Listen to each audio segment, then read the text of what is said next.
एक समय की बात है। एक राजा रानी और उनकी एक बेटी रहती थी। एक दिन अशी अपने महल के बागीचे में घूम रही थी और वो घर आती है। ओह, मुझे बहुत देर हो गई, मुझे अब महल लौट जाना चाहिए। माँ, बाबा कहाँ हैं आप? मैं आ गई महल वापस। महल में माँ बाबा को नहीं पाती है अशी और उन्हें ढूंढने के लिए निकल जाती अशी है। खड़े होकर सोचती है कि मुझे किस दिशा में जाना चाहिए, कहाँ मिलेंगे माँ बाबा। शायद मुझे इस दिशा में जाना चाहिए, जंगल की ओर, कुछ सुराग मुझे मिल जाए माँ बाबा की। अशी अब जंगल में ढूंढती है माँ बाबा को और वो अकेले चली जाती है। अशी को चक्कर आने लगे। ओह, अब तो मुझे चक्कर भी आने लगे, भूख और प्यास लगी भी है, अब मैं क्या करूं? अशी अब गिरकर बेहोश हो जाती है और अगली सुबह वह उठकर फिर जंगल में माँ बाबा की तलाश करती है। ओह, मुझे वो गांव दिख रहा है, मुझे वहां जाना चाहिए, शायद माँ बाबा के कुछ सुराग मिल जाए। अशी पास जाकर देखती है गांव में तो क्या देखती है कि उसके माँ बाबा को एक खेत में बैठे हुए देखती है।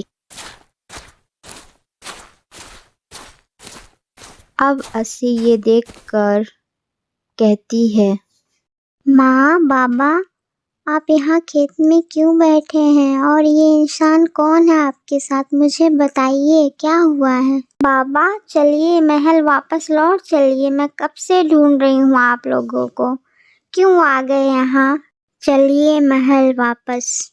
ये अब कुछ नहीं कहेंगे, ये अब मेरे गुलाम हैं। तुम छोटी बच्ची यहाँ से चली जाओ, तुम्हें कुछ नहीं पता। तुम जाओ यहाँ से और ये तुम्हारे सवाल का जवाब तुम्हारे महल में ही मिलेगा। यहाँ से तुम चली जाओ।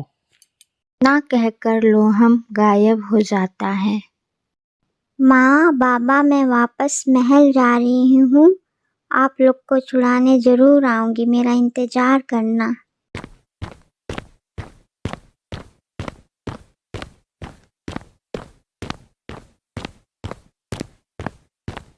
अशी जंगल के रास्ते से होते हुए महल को लौटने लगती है और उसे प्यास लगती है। वो दूर खड़े होकर देखती है, उसे एक नदी दिखाई देती है।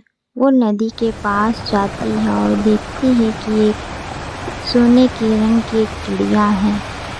वो चिड़िया भी अशी को देखती रहती है। फिर चिड़िया कुछ देर में कुछ कहती है, अरे आप तो राजकुमारी हैं, आप यहाँ इस जंगल में क्या कर रही हैं? क्यों नहीं बच रही हैं? आपको मैं जानती हूँ। चलिए आप मेरे घर चलिए, मेरे माँ बाबा देख के आपको बहुत खुश होंगे। मैं अपने माँ बाबा को ढूंढने आई हूँ और उन्हें एक जादूगर लोहम ने गुलाम बनाकर रख लिया है और उस लोहम जादूगर ने कहा है कि मुझे इस सवाल का जवाब मेरे महल में मिलेगा। इसलिए मैं वापस अपने महल में जा रही हूँ कि मुझे वहाँ पे कुछ सुराग मिल जाए। लेकिन राजकुमारी जी, अब कुछ ही देर में शाम होने वाली है और फिर रात हो जाएगी। इससे अच्छा आप मेरे घर चलिए और मेरे माँ बाबा से मिलिए, शायद कुछ उन्हें पता हो। ठीक कहती हो तुम, मुझे तुम्हारे साथ चलना चाहिए, शायद तुम्हारे माँ बाबा को कुछ पता हो। तुम कहाँ रहती हो? क्या तुम घोंसले में रहती हो? क्या तुम घास फूस के घर में रहती हो? कहाँ रहती हो तुम? और बातों बातों में तुमसे पूछना भूल ही गई, तुम्हारा नाम क्या है? मेरा नाम सोन है। हाँ, हम घास फूस के घर में रहते हैं, एक पेड़ पे हमारा घर है। चलिए राजकुमारी जी, मेरे घर चलकर देख लीजिए मेरा घर कैसा है। क्या ये है तुम्हारा घर सोन? बहुत ही सुंदर है तुम्हारा घर सोन।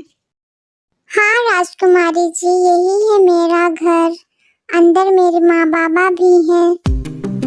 इस कहानी का दूसरा पार्ट देखने के लिए इसे लाइक शेयर